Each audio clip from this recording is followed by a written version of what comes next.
hanya mengalami sedikit luka memar, kemudian lapor pasal 351 ayat 1 KUHP.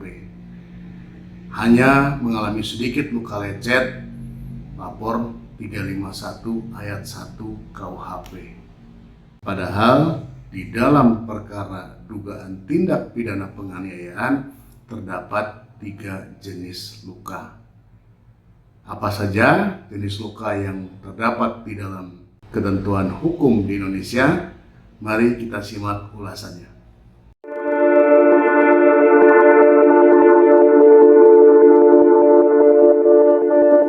Untuk diketahui bahwa di dalam ketentuan hukum di Indonesia itu dikenal dengan 3 kategori derajat luka, yaitu luka dengan derajat ringan atau luka ringan, luka sedang, dan luka berat.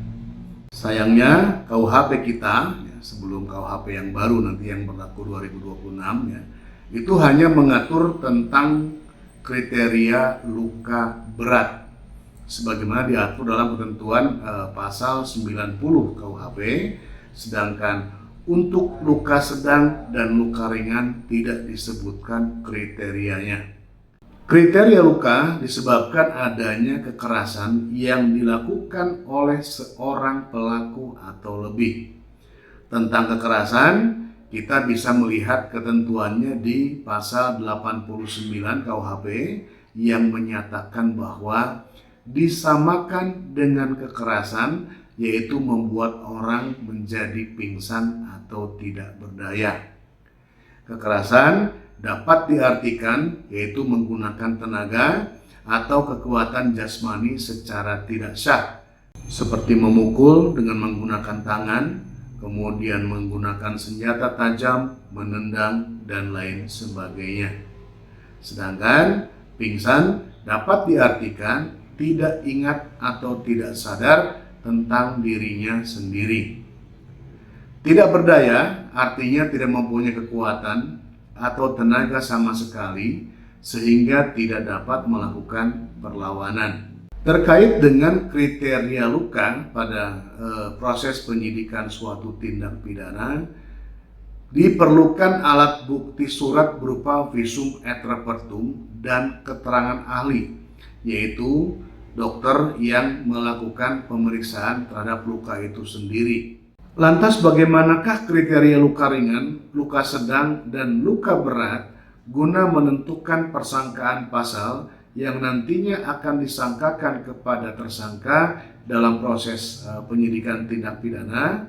Untuk menentukan jenis luka, kita bisa memulainya dari kriteria luka berat, yaitu terdapat di dalam ketentuan pasal 90 KUHP, yaitu yang pertama adalah jatuh sakit atau mendapat luka yang tidak memberi harapan untuk sembuh sama sekali atau bisa menimbulkan bahaya maut.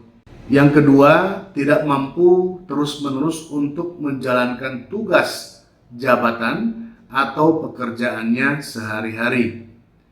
Yang ketiga, kehilangan salah satu panca indera. Yang keempat, mendapat cacat berat. Yang kelima, menderita sakit lumpuh. Yang keenam, terganggunya daya pikir selama 4 minggu atau lebih. Dan yang ketujuh, gugurnya kandungan seorang perempuan. Itu adalah jenis luka berat yang diatur dalam ketentuan pasal 90 KUHP. Lalu bagaimana dengan luka sedang dan luka ringan? Secara eksplisit tidak disebutkan kriteria luka sedang dan luka ringan sebagaimana kriteria luka berat tadi pada pasal 90 KUHP. Namun kita bisa menggunakan lex serta atau penafsiran secara ketat. Kita bisa melihat ketentuan untuk luka sedang, yaitu di ketentuan pasal 360 ayat 2 KUHP yang berbunyi, barang siapa karena kesalahan atau kealpaannya menyebabkan orang lain luka sedemikian rupa sehingga timbul penyakit atau halangan menjalankan pekerjaan jabatan atau mata pencaharian selama waktu tertentu, diancam dengan pidana penjara paling lama 9 bulan atau kurungan paling lama 6 bulan. Berdasarkan ketentuan pasal 360 ayat 2 KUHP tersebut, maka kita bisa melihat adanya unsur luka, dalam hal ini luka sedang ya, yang harus dipenuhi, yaitu yang pertama adanya luka sedemikian rupa. Yang kedua, timbul penyakit atau halangan menjalankan pekerjaan jabatan atau pencaharian. Dan yang ketiga unsurnya adalah selama waktu tertentu. Jadi ketika si korban ini mendapat luka selama waktu tertentu, dia tidak dapat menjalankan pekerjaan jabatan atau pencahariannya. Dari kriteria luka sebagaimana pasal 360 ayat 2 KUHP tersebut ya, yang dapatlah kita kategorikan sebagai luka sedang, maka kita bisa memberikan suatu contoh, misalnya seseorang dianiaya dengan menggunakan senjata tajam sehingga terdapat luka sayat atau luka sobek atau bisa disebut juga dengan luka tusukan. Terkait dengan luka tersebut, lalu si korban memerlukan perawatan di rumah sakit selama beberapa hari untuk memulihkan lukanya. Dan selama beberapa hari dia mendapat perawatan medis, si korban ini tidak dapat melakukan pekerjaan jabatan atau mata pencahariannya selama waktu tertentu ya, selama dia dirawat untuk menyembuhkan lukanya tersebut. Lalu setelah lukanya dinyatakan sembuh dan tidak terdapat ketentuan luka berat sebagaimana pasal 90 KUHP, maka si korban ini dapat melakukan aktivitasnya kembali seperti semula.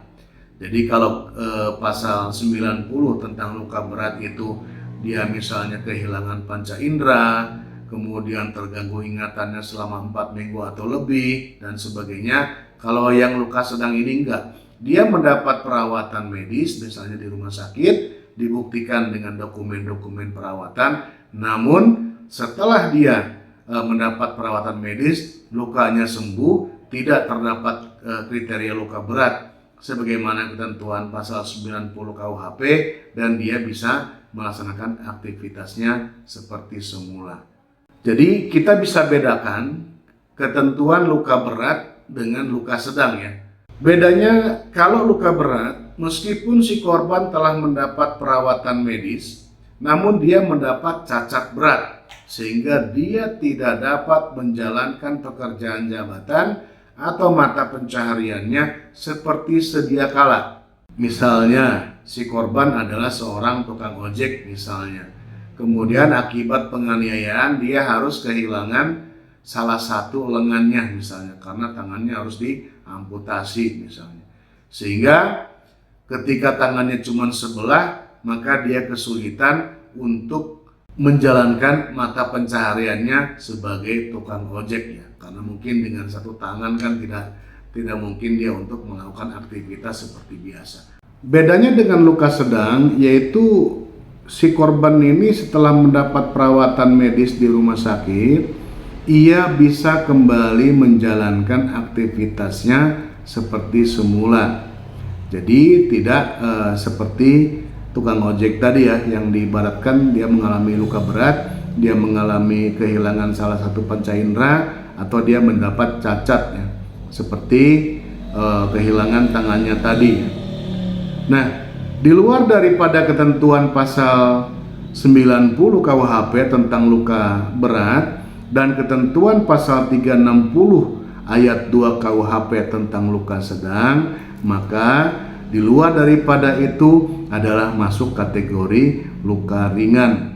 Misalnya si korban ini tidak perlu mendapatkan perawatan medis karena hanya luka lecet, kemudian luka memar, dia hanya mendapat pengobatan biasa, kemudian dia bisa melaksanakan atau menjalankan aktivitas sehari-hari, maka masuk kategori luka ringan. sebagaimana ketentuan pasal 352 KUHP. Demikian kriteria luka ini, semoga dapat dipahami oleh kita semua. Terima kasih.